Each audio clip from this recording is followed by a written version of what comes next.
नमस्कार दोस्तों, स्वागत है आप सभी का।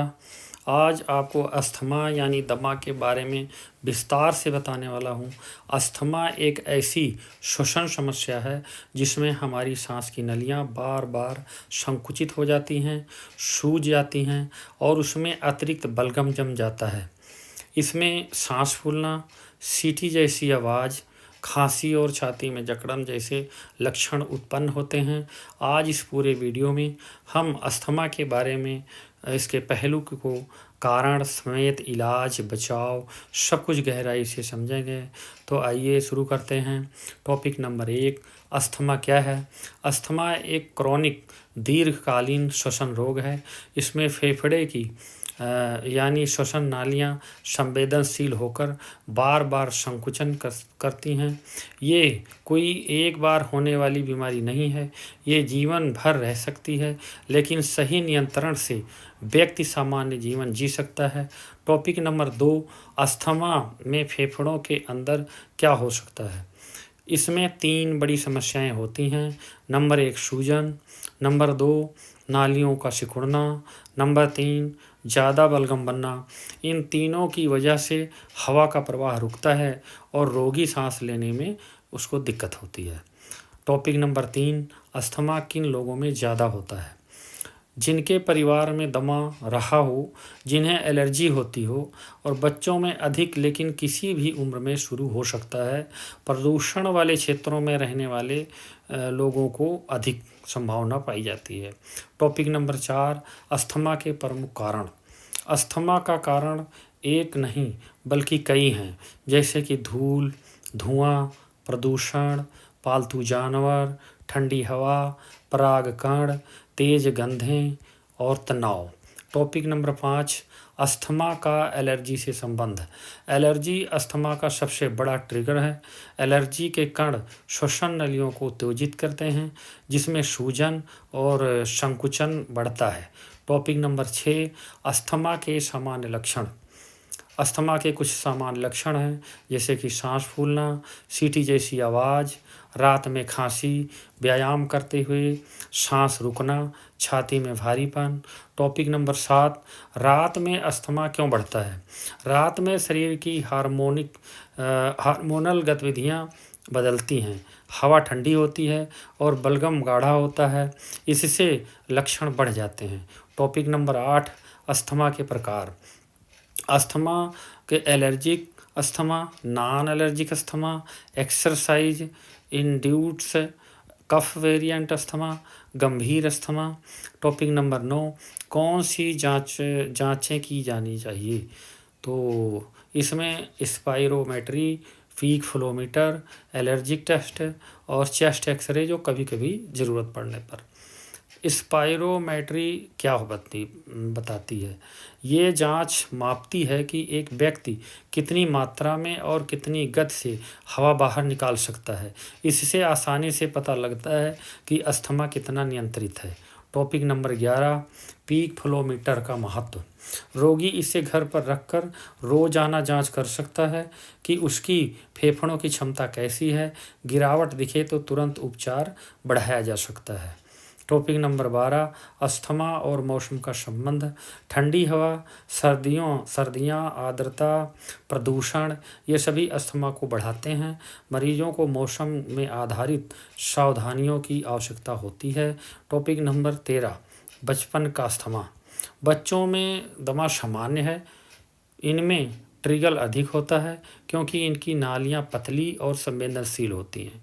टॉपिक नंबर 14, बड़े होने पर खत्म होने का मिथक। कई लोगों में बचपन का अस्थमा कम होता है, लेकिन पूरी तरह खत्म नहीं होता, बाद में किसी ट्रिगर से दोबारा लौट सकता है। टॉपिक नंबर 15, अस्थमा बनाम COPD दोनों अलग हैं। COPD धूम्रपान से जुड़ा है और अस्थायी नुकसान करता है। अस्थमा में वायुमार्ग वापस सामान्य स्थिति में आ सकता है। टॉपिक नंबर 16, अस्थमा की दवाइयों के प्रकार।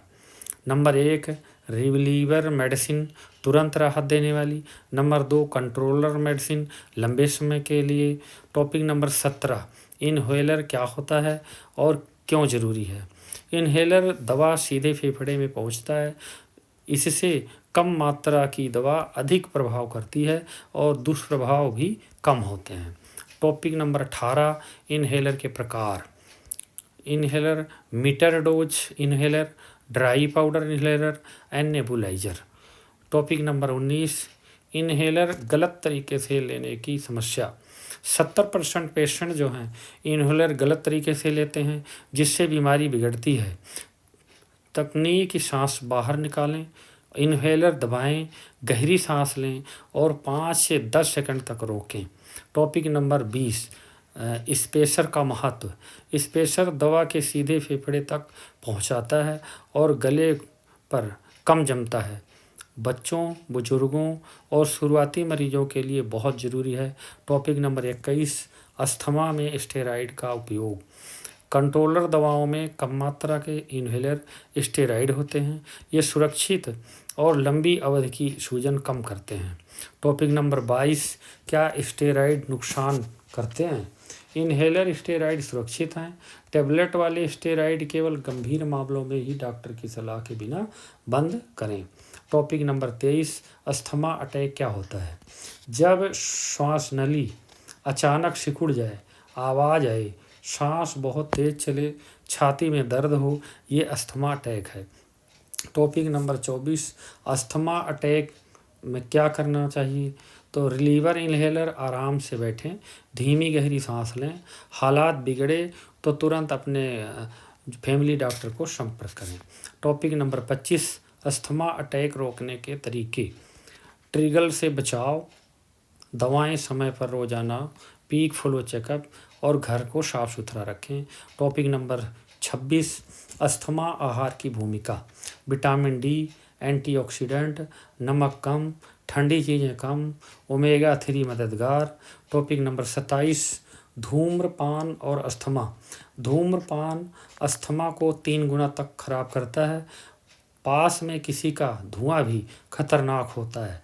टॉपिक नंबर 28, एक्सरसाइज और अस्थमा। हल्का फुल्का व्यायाम लाभदायक है। तीव्र ठंडी हवा में दौड़ना लक्षण बढ़ा सकता है। वार्म अप जरूरी है। टॉपिक नंबर 29, अस्थमा में कब डॉक्टर के पास जाना चाहिए? सप्ताह में 2 बार से अधिक रिलीवर लेना पड़े, रात में बार बार खांसी, सांस चढ़े, पीक फ्लो कम हो। टॉपिक नंबर 30, क्या अस्थमा ठीक हो सकता है?